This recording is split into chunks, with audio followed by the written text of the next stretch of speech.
Hello dear future doctors, this is Nikita Gautam and welcome to Learn Biology. I hope आप सब लोग बहुत अच्छे होंगे, आप लोगों की प्रिपरेशन बहुत अच्छी चल रही होगी। आज के इस वीडियो में हम सेल वॉल स्टार्ट करने वाले हैं। प्रीवियस मैंने तुमको प्लाज्मा मेम्ब्रेन कंप्लीट करवाया था। So let's start. जब भी सेल वॉल की हम बात करें तो सेल वॉल एक ऐसा बाउंड्री है जो सारे सेल्स में नहीं मिलता, और अगर मिलता है तो किसमें मिलता है? प्लांट सेल में मिलता है, फंगल सेल में मिलता है। एनसीईआरटी ने प्लांट और फंगी का एग्जांपल दिया है, बट हम प्रोकैरियोटिक सेल पढ़ चुके हैं तो वहां पे भी हमने तुमको बताया है कि वहां क्या देखने को मिलता है? सेल वॉल देखने को मिलता है। ओके, अब आइए, जब आपसे पूछा जाए सेल वॉल क्या है तो आप कहेंगे it is non-living or dead structure. What is cell wall? Non-living or dead structure. उसके बाद आप क्या कहेंगे? It is rigid or hard structure. It is rigid or hard structure. Present in कहाँ present होती है? तो आप कहेंगे प्लांट सेल, एक मैंने अभी एनसीईआरटी के अकॉर्डिंग एग्जांपल दे दिए। फिर मैंने कहा फंगल सेल, स्टार मार्क कर दिया क्योंकि ये वहां मेंशन है, ठीक है, ऐसे लाइन। उसके अलावा हमको क्या ध्यान रखना चाहिए? बैक्टीरियल सेल में सेल वॉल मिल रहा है, बैक्टीरियल सेल में भी क्या मिल रहा है? सेल वॉल देखने को मिल रहा है, ठीक है। उसके बाद कुछ प्रोटोजोन्स की हम बात करते हैं, तो जब हम आपका बायोलॉजिकल क्लासिफिकेशन देखेंगे तो उसके बाद में तब बात कर लेंगे। अभी सिर्फ प्लांट सेल, फंगल सेल और बैक्टीरियल सेल के बारे में हमने क्या कहा कि वहां सेल वॉल देखने को मिलता है। अब सेल वॉल किसका बना होता है? सबसे पहले अगर बैक्टीरियल सेल की बात करूं तो आप लोगों को बता दिया गया है कि बैक्टीरियल सेल जो है वो आपका उसका सेल वॉल पेप्टिडोग्लाइकन का बना होता है, और पेप्टिडोग्लाइकन एक कॉम्प्लेक्स कार्बोहाइड्रेट है। उसके बाद आप कहते हैं फंगल सेल। फंगल सेल का जो सेल वॉल है बच्चा वो काइटिन का बना हुआ है। किसका बना हुआ है? काइटिन का। काइटिन क्या होता है? काइटिन भी एक कॉम्प्लेक्स कार्बोहाइड्रेट है, पॉलीसेकेराइड है। पर एनसीईआरटी ने अपने बायोलॉजिकल क्लासिफिकेशन में फंगस के इंट्रोडक्शन में ये बात कही है कि काइटिन एंड पॉलीसेकेराइड लिखा है सेल्यूलोज के लिए, ठीक है। तो आप बस इतना ध्यान रखें, सारे फंगस में काइटिन का सेल वॉल होता है, पर आपका जो फाइकोमाइसिटीज है, फाइकोमाइसिटीज का एक particular group that is oomacetes, oomacetes के अंदर जो सेल वॉल है वो किसका बना है? सेल्यूलोज का बना हुआ है, ठीक है। तो आप ध्यान रखेंगे यहाँ पे कि फंगल सेल वॉल काइटिन का बना हुआ है, और कुछ ऐसे ग्रुप्स हैं, वो कौन सा ग्रुप है? oomacetes। oomacetes के अंदर सेल वॉल किसका बना हुआ है? सेल्यूलोज का बना हुआ है। ओके, नेक्स्ट आइए। अब जब आप किसके बारे में बात करेंगे? प्लांट सेल की बात कर लेते हैं।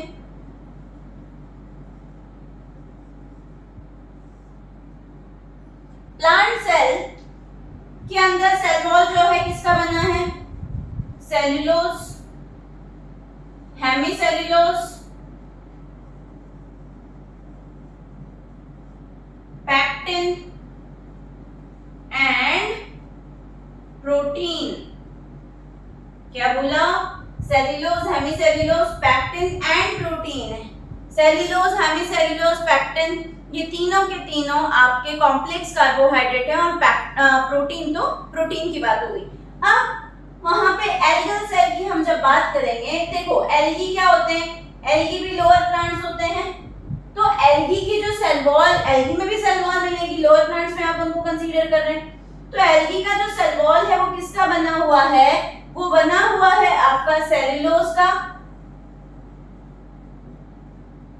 गैलेक्टेंस का और मैनेंस का।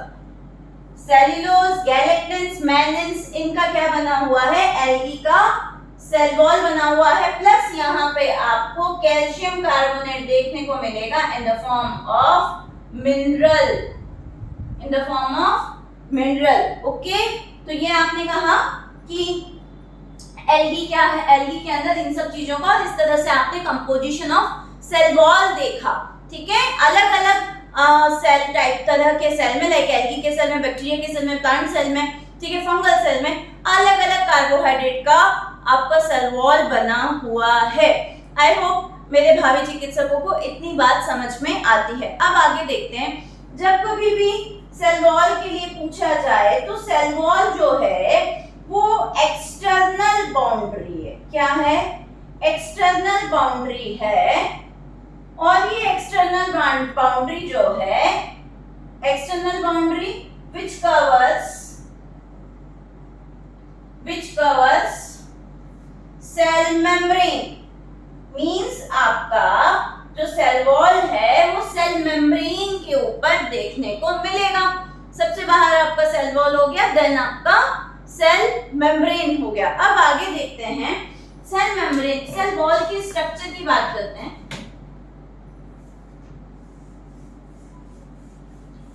जब आप लोगों को सेल वॉल की स्ट्रक्चर की बात कही थी तो मैंने प्रोकैरियोटिक सेल में जो बैक्टीरिया का सेल वॉल है, उस बैक्टीरिया के सेल वॉल को वहीं पे एक्सप्लेन कर दिया था।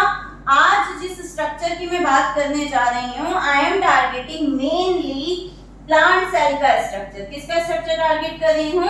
प्लांट सेल के स्ट्रक्चर को टारगेट करने का काम कर रही हूँ। तो देखेंगे बच्चे यहाँ ध्यान से,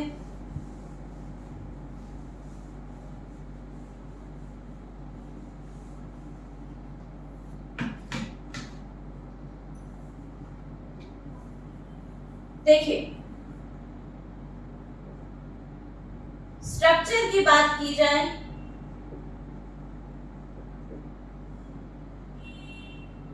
आपके पास में ये एक प्लांट सेल है,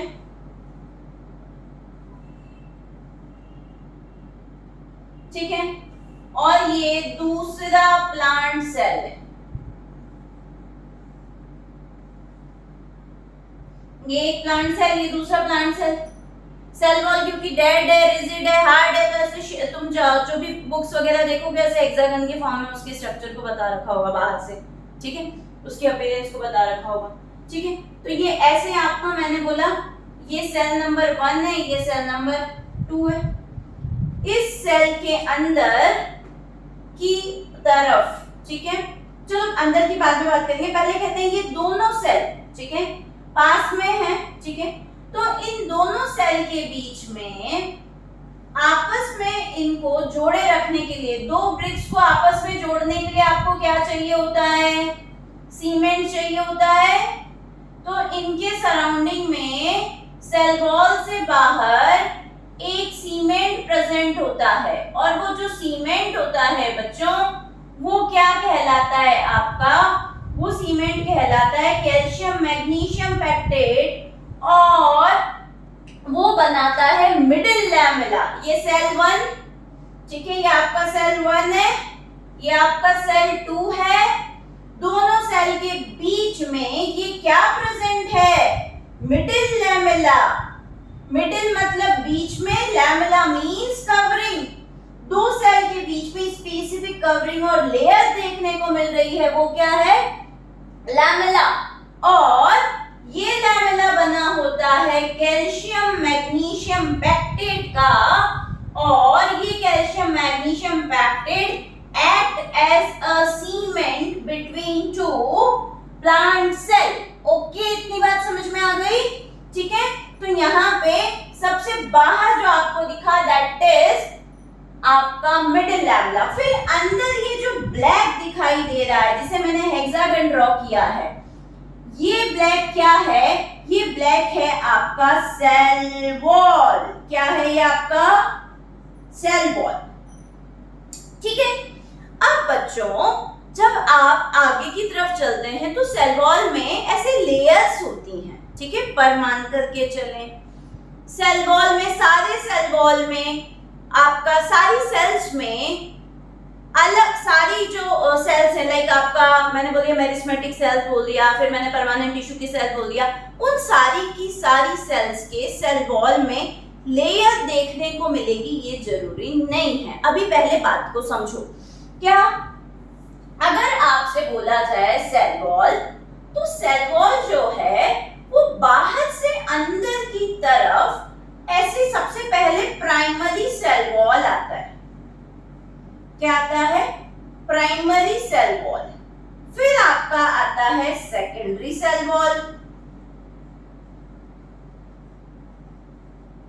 फिर आपका आता है टर्शियरी सेल वॉल। क्या आता है? Tertiary cell wall.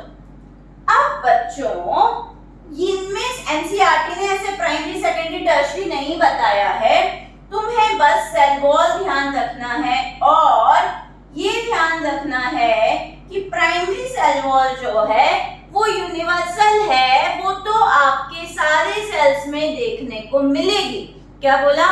Primary cell wall तो यूनिवर्सल है, वो आपके सारे सेल में देखने को मिलेगी। जैसे कि इसको ऐसे समझो, मेरिस्मेटिक टिश्यू जो होते हैं, ठीक है, मेरिस्मेटिक टिश्यू के अंदर आपका प्राइमरी सेल वॉल भी होता है पर सेकेंडरी सेल वॉल नहीं होता। पर अगर मैंने बोला जब सेल मैच्योर हो जाती है तो उसके अंदर प्राइमरी सेल वॉल के अंदर की तरफ, यहाँ पैरो बना ले, जो ग्रोथ होती है वैसे अंदर से बाहर की तरफ, सॉरी बाहर से अंदर की तरफ होती है। अगर सुनेंगे ध्यान से, अगर ये सेल वॉल है तो ये प्राइमरी सेल वॉल सबसे बाहर, और इसके अंदर में लेयर बनाना चाहूं तो ये सेकेंडरी सेल वॉल और फिर ये टर्शियरी सेल वॉल होगी। पर ये दोनों सेल वॉल सारे सेल में मिलेंगे ऐसा जरूरी नहीं है, ठीक है। मेनली कौन सा मिलेगा? प्राइमरी सेल वॉल मिलेगा। इतनी बात समझ में आती है? ये जस्ट जो तीन बातें अभी कही, ये जो तीन लेयर जो बताई है एनसीईआरटी से डेप्थ में बात चल रही है, जो वहां पे नहीं दी गई है, बट क्लियर करने के लिए, क्योंकि जब प्लांट एनाटॉमी वगैरह पढ़ते हैं तो कहीं ना कहीं इस तरह की चीजें आ जाती हैं, उस पॉइंट को क्लियर करने के लिए, ठीक है। तो अब बच्चे क्या देखेंगे, मैं इसको यहाँ से हटा रही हूँ, तो आपको क्या मिल गया? सेल वॉल देखने को मिल गया। इस सेल वॉल के अंदर आपको मान लीजिए कि पहली प्राइमरी सेल वॉल के बाद सेकेंडरी टर्शियरी है, और अगर नहीं भी है तो बीच में बच्चों आपका सेल वॉल के बाद आपको क्या देखने को मिलेगा? सेल वॉल के बाद आपको सेल मेम्ब्रेन देखने को मिलेगा। क्या मिलेगा? सेल मेम्ब्रेन देखने को मिलेगा। और बीच में जो ये स्पेस है, इसके अंदर ये जो स्पेस है उसको तो आप बोलोगे ल्यूमेन, और इस स्पेस में आपका साइटोप्लाज्म या प्रोटोप्लाज्म भरा होगा। क्या भरा होगा? साइटोप्लाज्म या प्रोटोप्लाज्म भरा होगा। आई होप इतनी बात समझ में आती है, ठीक है। अब देखेंगे जरा, मैं जो सेल प्राइमरी सेल वॉल है उसके पॉइंट को यूनिवर्सल मानते हुए आगे बात कर रही हूँ। आपसे पूछा जाए प्राइमरी सेल वॉल या इन जनरल सेल वॉल के लिए पूछा जाए, ठीक है, ठीक है, तो आप ये कहेंगे कि सेल वॉल जो होती है, ठीक है, तो यंग प्लांट सेल का जो सेल वॉल है उसमें मेनली आपको प्राइमरी सेल वॉल मिलेगी,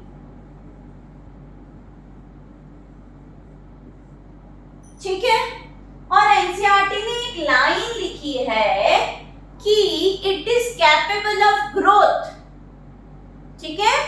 ये क्या होता है? सेल वॉल जो है इसके लिए एनसीईआरटी ने एक बात लिखी है कि कैपेबल ऑफ ग्रोथ, ठीक है। और इसकी जो ये ग्रोथ है वो मैच्योरिटी बढ़ने पे कम होती जाती है। मतलब हमको ये कहना चाहिए कि अभी तो पहले तो धीरे धीरे डिपोजिशन होता है, मैंने आपको बताया कि प्लांट सेल का सेल वॉल किसका बना हुआ है, सेल्यूलोज का बना हुआ है। धीरे धीरे धीरे उसके अंदर डिपोजिशन होता है और एक टाइम के बाद जब वो प्रॉपर ग्रोथ ले लेती है और सेल मैच्योर होने लग जाती है बाद में, तो उसके अंदर की तरफ अब आपका क्या बन जाता है, आपका सेकेंडरी सेल वॉल बनने लग जाता है। इतनी बात समझ में आती है। आपने कहा कैपेबल ऑफ ग्रोथ, और बाद में क्या हो जाता है, डिमिनिशेस। बाद में ये क्या हो जाती है, ग्रोथ इसकी कम होती चली जाती है। ठीक है। दूसरा बात, यहाँ पे बच्चे ध्यान रखेंगे, मैं कुछ पॉइंट लिखा रही हूं। आप कहेंगे कि प्राइमरी सेल वॉल जो होता है यूनिवर्सल सेल वॉल है। यूनिवर्सल सेल वॉल है मींस सारे, इन ऑल प्लांट सेल, ठीक है, प्रेजेंट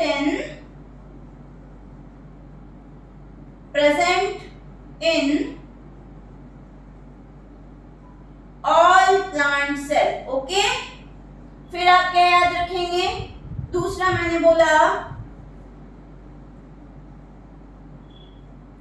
जैसे कि सेकेंडरी सेल वॉल की बात आ रही है, तो मैंने कहा कि जब सेल मैच्योर होता है तो उसमें वो बनने लग जाती है। तो यहाँ पे ध्यान रखेंगे कि in meristematic tissue secondary cell wall is absent. In meristematic tissue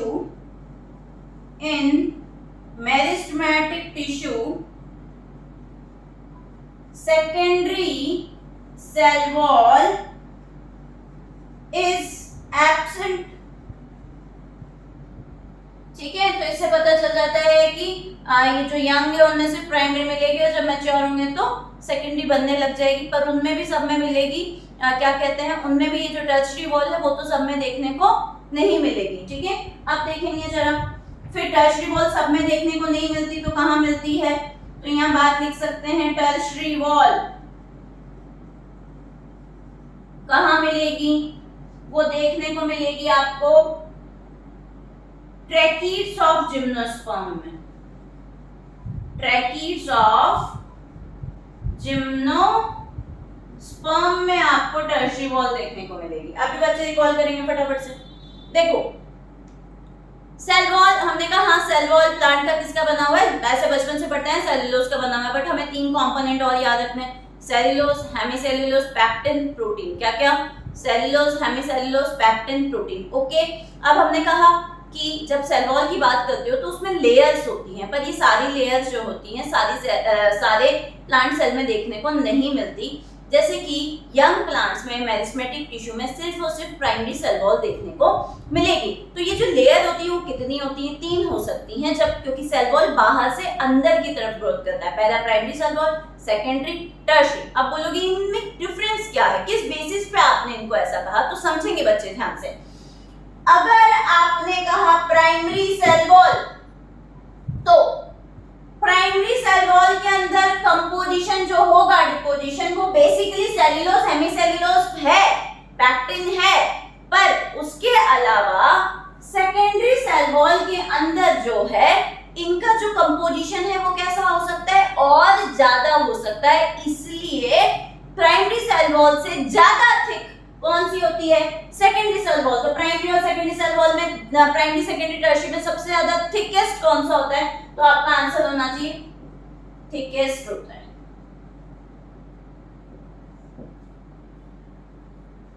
ठीक है, पहला डिफरेंस तो किसके बेस पे आता है, थिकनेस के बेस पे डिफरेंस आता है। दूसरा डिफरेंस जो आता है कि वो जो कार्बोहाइड्रेट है वो भी डिफरेंट हो सकता है, और उनका जो परसेंटेज है वो भी वेरी करता है। ठीक है, अब जैसे मैंने कंपोजिशन डिफरेंट की अगर बात कर रही हूँ, तो यहाँ पे तो आपने बोल दिया सेकेंडरी सेल वॉल क्या होती है, थिकेस्ट होती है। ठीक है, और टर्शियरी सेल वॉल कैसी होती है, टर्शियरी सेल वॉल जो होती है उसका इन दोनों से, ठीक है, वो भी आपकी जो है सबसे अंदर की तरफ बनेगी, जिम्नोस्पर्म में देखने को मिल रही है ट्रैकीड्स के। इसके अंदर जाइलेंस देखने को मिलता है। क्या देखने को मिलता है, जाइलेंस देखने को मिलता है। ठीक है, इतनी बात समझ में आती है, आगे चलें। ठीक है। यहाँ पे एनसीईआरटी के पॉइंट भी डिस्कस हो गए और ये भी डिस्कस हो गया कि एडवांस में अगर हम ध्यान रखें तो उसमें कुछ लेयर्स वगैरह और उनके कंपोजिशन के बारे में पता चलता है। अब आगे देखो, एक वर्ड आता है प्लाज्मोडेस्माटा। कौन सा वर्ड आता है बच्चों? एक प्लाज्मोडेस्माटा। एक वर्ड आएगा आपका प्लाज्मोडेस्माटा। यहां ध्यान से देखेंगे बच्चे बोर्ड पे।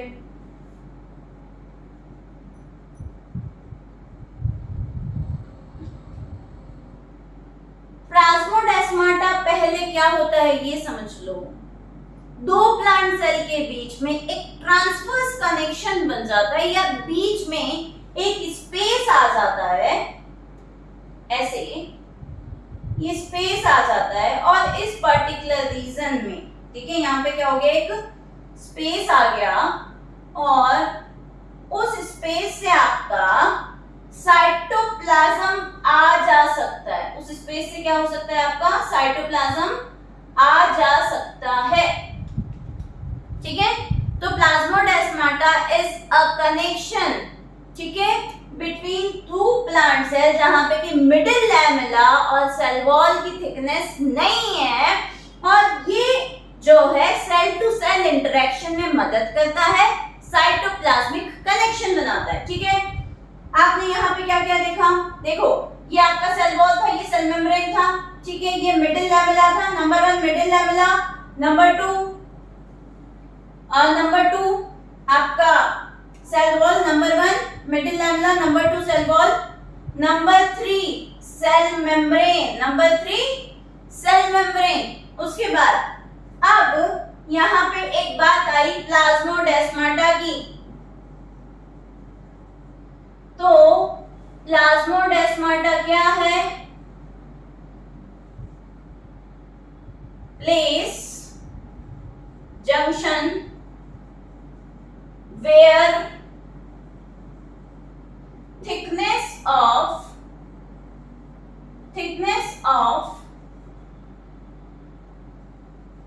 cell wall absent, मतलब वहां पे सेल वॉल नहीं है, and middle lamella is absent,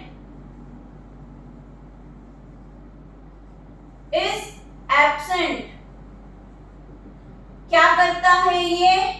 provide cytoplasmic connection. क्या प्रोवाइड करता है? साइटोप्लाज्मिक कनेक्शन प्रोवाइड करता है। ओके, इतनी बात समझ में आती है, ठीक है। अब एक खास बात जो एनसीईआरटी में नहीं लिखी है, स्टार मार्क कर देंगे बच्चे, नोटबुक के टॉप पे लिख लेंगे। देखो जी, दुनिया में शॉर्टकट से काम नहीं चलेगा, है ना। एनसीईआरटी पढ़ो, बहुत अच्छे से पढ़ो, उसको समझ के पढ़ो, ठीक है। तो चीजें आपके जो डिफिकल्ट क्वेश्चन है वो भी सॉल्व हो जाएंगे। और मुझे ये ऐसा लगता है कि अगर आप कुछ चीजें ज्यादा डेप्थ में पढ़ रहे हो या कुछ चीजें अलग से पढ़ रहे हो तो उसमें कोई नुकसान नहीं है। जब कभी आप कोई युद्ध लड़ने जाते हैं ना, तो आपको पूरी तैयारी के साथ जाना चाहिए, अदरवाइज हमें प्रॉब्लम फेस होती है। जैसे कि नीट 2025 में हुआ कि बच्चों का माइंडसेट था कि पेपर इजी आएगा या प्रीवियस पेपर की तरह आएगा, तो उससे क्या हुआ? उससे हमारा ही नुकसान हुआ ना। तो उस पेपर में अगर हम पेशेंस रखते थोड़ा, या अगर हमको ऐसा लगता है कि नहीं चीजें हम इजी कर रहे थे, तो अगर थोड़ी डिफिकल्ट लेवल की भी करते तो क्या पता हमारा फायदा हो जाता।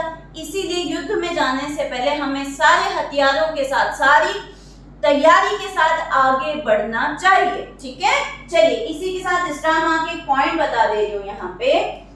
बेटा, जब आपका प्लाज्मोडेस्माटा से, है ना, एंडोप्लाज्मिक रेटिकुलम अभी हमने पढ़ा नहीं है, पर फिर भी एंडोप्लाज्मिक रेटिकुलम का जो ट्यूब्यूल वाला पार्ट होता है वो अगर इससे पास हो तो वो पर्टिकुलर स्ट्रक्चर कहलाती है डेस्मोट्यूब्यूल, ठीक है। तो यहाँ पे क्या मार्क करेंगे बच्चे? एक वर्ड है डेस्मोट्यूब्यूल। तो आप क्या कहोगे? What is डेस्मोट्यूब्यूल? डेस्मोट्यूब्यूल के लिए कहेंगे when tubules of ER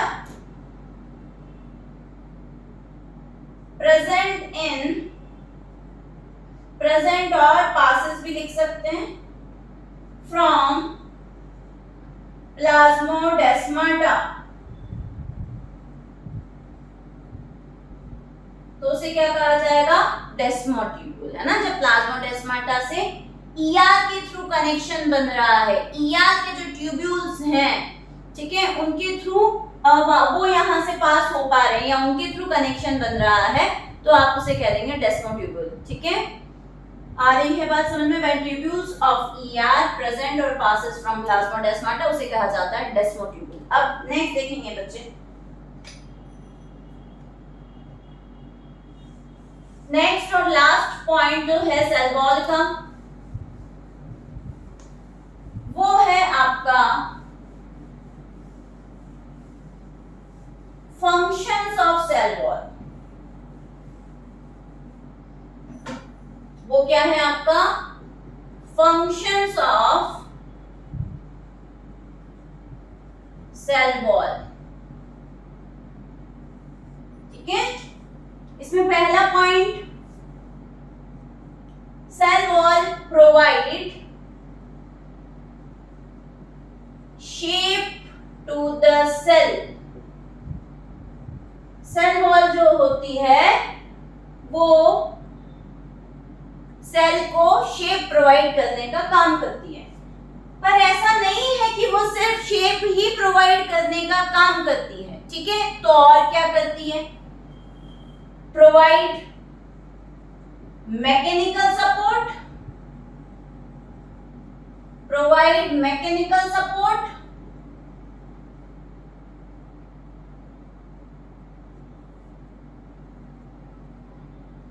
protect from mechanical damage, protect from mechanical damage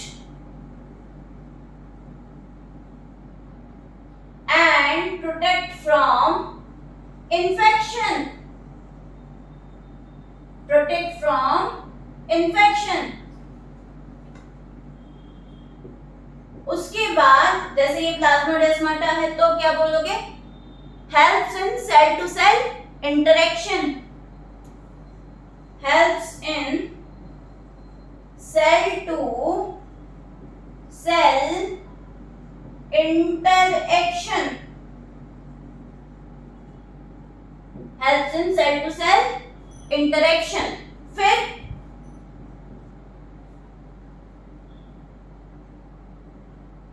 अब इंटरेक्शन तो कराती है पर बैरियर भी प्रोवाइड करती है, किससे, ऐसे मॉलिक्यूल्स जो डिजायरेबल नहीं है सेल के लिए, अनडिजायरेबल मैक्रो मॉलिक्यूल्स, ठीक है।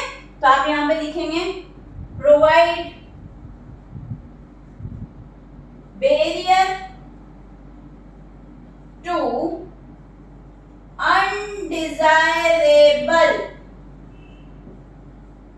मैक्रोमोलिक्यूल्स, ठीक है। ये आपके सेल वॉल के फंक्शन है ना। तो मेरे भावी चिकित्सकों को क्या समझ में आया, सबसे पहले सेल वॉल क्या होती है हमने ये देखा, फिर उनके कंपोजिशन क्या होते हैं वो देखा, फिर हमने स्ट्रक्चर की बात करी, भाई कहाँ पे प्रेजेंट है, कैसे प्रेजेंट है, कितनी लेयर उसकी होती है, किसमें कौन सी प्रेजेंट है, ठीक है। फिर हमने प्लाज्मोडेस्माटा देखा, फिर हमने क्या देख लिया, आपका प्लाज्मोडेस्माटा के बाद हमने सेल वॉल के फंक्शन देख लिए, ठीक है। एक और की पॉइंट बता दे रही हूँ, मतलब ये डेप्थ में बात है कि मिडिल लैमेला सीमेंटिंग लेयर की तरह काम कर रहा है। उसके अलावा फ्रूट की राइपनिंग जब होती है ना तो मिडिल लैमेला डिसॉल्व हो जाता है। तुम ऐसा समझो, कच्चा आम तो सबने देखा है, कैरी और पका आम। कच्चा आम कैसा होता है, हार्ड होता है, और पका आम कैसा होता है, सॉफ्ट होता है। तो क्या ऐसा हो गया, ठीक है। तो बहुत दो बड़े चेंजेस आते हैं जब फ्रूट राइप होता है। तो पहला बड़ा चेंज तो ये आता है कि मिडिल लैमेला डिसॉल्व हो जाता है, ठीक है। दूसरा बड़ा ये चेंज आता है कि वो टेस्ट में स्वीट हो जाते हैं। ऐसा इसलिए होता है कि उनके अंदर जो कॉम्प्लेक्स शुगर होती है वो किस में कन्वर्ट हो जाती है, सिंपल शुगर में कन्वर्ट हो जाती है, इसलिए वो टेस्ट में स्वीट हो जाता है। और यहाँ पे आप कैसे याद रख पाओगे, एक बात स्टार मार्क करके, कि फ्रूट राइपनिंग जब होती है तो मिडिल लैमेला क्यों डिसॉल्व हो जाता है, तो समझें। पैक्टिनेज एंजाइम होता है। कौन सा एंजाइम होता है? पैक्टिनेज एंजाइम होता है। It dissolves middle lamella. ये क्या करता है? मिडिल लैमेला को डिसॉल्व करता है। मिडिल लैमेला में क्या प्रेजेंट है? पैक्टिनेज एंजाइम प्रेजेंट है। सॉरी, मिडिल लैमेला में पैक्टिनेज एंजाइम नहीं प्रेजेंट है, ठीक है। फ्रूट जब राइप होता है तो ये पैक्टिनेज एंजाइम सेल के साइटोप्लाज्म में, ठीक है, तो ये वहां से मिडिल लैमेला को क्या कर देगा? डिसॉल्व कर देगा। पैक्टिनेज एंजाइम इस कैल्शियम मैग्नीशियम पैक्टेट पे काम करेगा।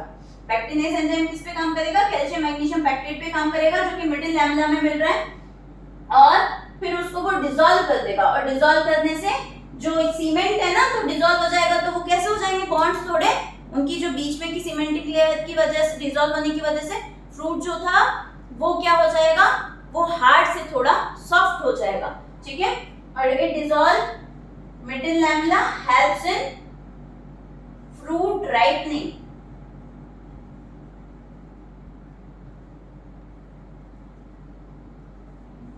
ठीक है, तो ऐसे अब अगर कभी आ जाए कि क्या राइपन फ्रूट में मिडिल लैमेला मिलता है, ठीक है, तो हमने कहा नहीं, उनके सेल्स के सेल वॉल में नहीं मिलता, क्योंकि वो वहां पे डिसॉल्व हो जाता है, ठीक है।